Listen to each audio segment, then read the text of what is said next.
Our guest is Francis J. Jeep Sanza, all of 93 years old today, just as spry as he ever was. I get the right year right, 93? Yeah.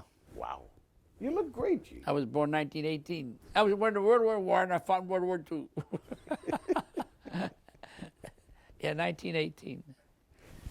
We talked about the helmet, and we talked about The pearl handles. the pearl handles is where I'm headed to here. Those okay. pearl handle guns. Pistols they were. What about them? Were they really pearl handle? Well, yeah. You know, when I went up to, when he sent me up to Belgium to pick up the dome to put it out to the Jeep, and then I went there, it was all full of holes, you know, and they were no good. So I seen pieces of plastic, you know, I just picked them up, so I stuck them in, I brought them back. And then that's when he said he wanted a pearl handle things for his gun, you know. So I went back and I told this kid that was working there, and I told him, I said, can you do this? He said, well, yeah. I said, I'm going to get handles for Patton's pistol, you know. Well, he said, yeah, we could do it. He said, some with the plastic one, we can make one. I said, okay. So one day I'd come back and I told him I wanted this gun. He took all the bullets out of it. And he gave it to me. I tried back around. McDonald was his name. I gave him the gun, you know. I told him to take. He took it off. He took off the handles on both sides, the plastic, you know. He had. And I told him, I said, we want pearl handle.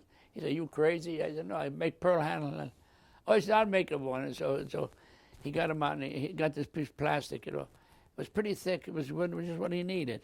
And he carved it. He carved the damn thing out. I mean, he did a hell of a job. He cleaned it all out. So after he got to clean it out, he had to sand it out with this, crocus cloth, they called it. He sanded it all down. There was no marks or nothing. Then he painted it with white paint, you know. Then he put some lacquer on top of it, make it look good in the back and the outside. And he put it together. He made it. Boy, Patton was so great that he had pearl handles. He'd walk around, you know. You could see his pearl handle gun. Pearl handles that were really plastic. Yeah, it was really plastic. It was plastic, but I don't know if he knew it or not. I guess he must know where the hell you going to get pearl handle gloves in a war, you know, handle for the gun. So that's the ones he made for him. It worked out, boy, I'll tell you. Funny.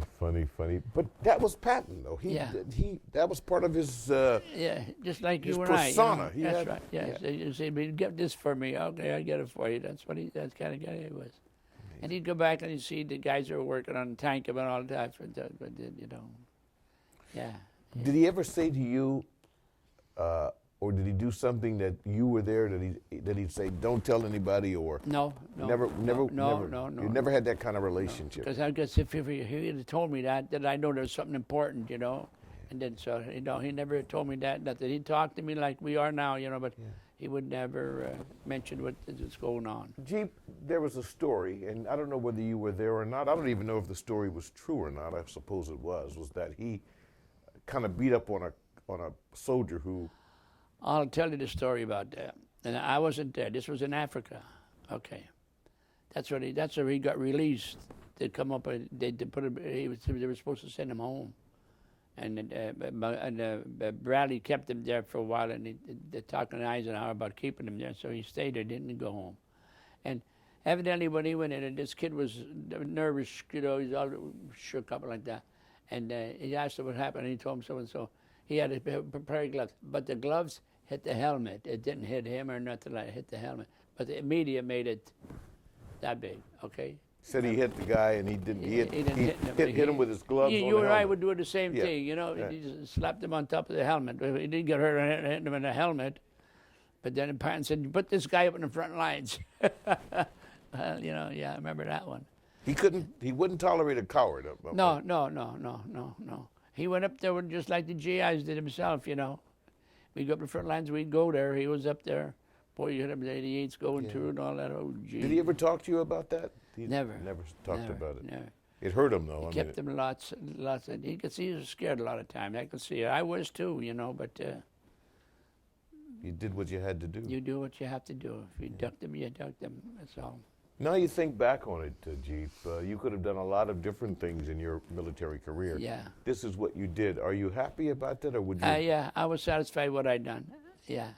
I think, well, I said, I'm home. When I heard the Russians out there, I said, well, buddy, I'm going home. I know I'm going home, you know. At first, when I first got there, I was kind of scared. I'm going to the war zone. Like I got that letter from Roosevelt. You are going to where the battle is being fought and all that stuff. I got the letter. I still have the letter. And that was scary. But though, after a while, you get away from that. You know, you keep on doing what you're supposed to do, and you don't think about it. But when we were there, before we got the call from Bradley, we heard the Russians on it. Oh, I said to myself, I'm taking care of myself now. I'm going home, you know. Yeah. So you watch yourself, yeah. But then it started getting to the end of the war, though, because the Germans were bombing us. When they bomb them, the bombs wouldn't go off. The German people there, they kept the detonators out of them. No detonators. But hell, you're bombing your own town, your own people, you know. So their bombs didn't hurt at all. They didn't bomb. It didn't go off. I remember the guys used to come over. They used to get them and they used to pick them up and things. They wouldn't let the kids to get in it, you know. Yeah. What was your favorite Patton story? I don't know. They're all about the same, pretty good though. And he'd tell little stories about things that could be better, this and that and the other, you know. But he was pretty good at that. And talked about good guys. This lieutenant did this. He was great, and this sergeant was you know, he deserves, and he'd make a promotion for him right there. He said, tomorrow you're going to be a second lieutenant. You know, yeah, he did that. Yeah, and they liked him, but they ought to give him the name, Blood and Guts. Did you ever ask him for anything that you needed? No. The only time I mean, you had the general, the main man. You could have said, I want to do this. Well, I told him I wanted that money that he burned, but then he said, I'll make you a check. That's the only thing I would do. No, that was all. No, he was pretty good. If I probably would have asked him, I'd have got it, but I had everything I want. I'd go every camp we'd stop, like where the grounds were. They'd give me everything I needed, you know. I didn't have to worry about nothing. You gonna eat? You could eat there or something like that. Yeah. Yeah, he was good. He was good to his men. They were good. They might have called him. Hold on a minute till we finish. I can't. It's too loud. I can't do it. They might have called him Blood and Guts, but he was with one of us. You were in there, and it just echoes right back out here. Yeah, that's all right. No, that's all right. Yeah. You may have some sound in it, but that's okay. We're getting close to it. So, how's our time? Let's see. I was stuck in there about a minute and a half. We can probably go another 6 minutes. Okay, great. To clean up stuff. Yeah, no, it's all right. We're good. We're good. It's an emergency call. Yeah, no, it's okay. Let me ask you a little bit now. Here you are, 93 years old.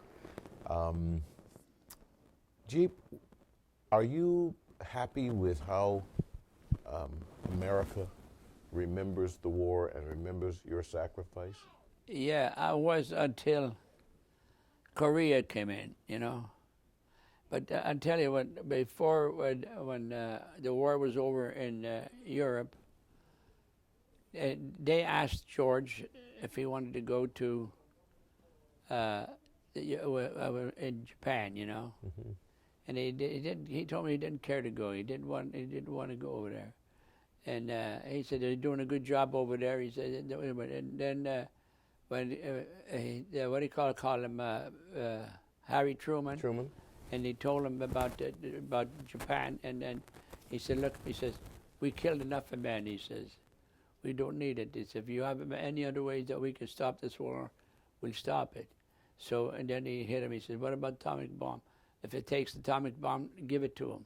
So it was the 9 days there. They were dropping leaflets that they were going to bomb the place, and I guess they didn't pay attention to it, and it happened. And I know one of the kids that was on the airplane that pushed the button. He was telling me, he said, when that thing went off, he said we had to go higher, you know, because and when that happened, then they gave him the other one, and so. And then when he comes, they called him and told him, he says, now, and he says, if they don't, the Japanese say they'll never surrender. Well, he said, hit them with this here, but give them the pamphlets and tell me Tokyo's next. But they surrendered then. Yeah. And that was Patton talking about it. So Patton and Harry Truman. And Harry Truman. Yeah.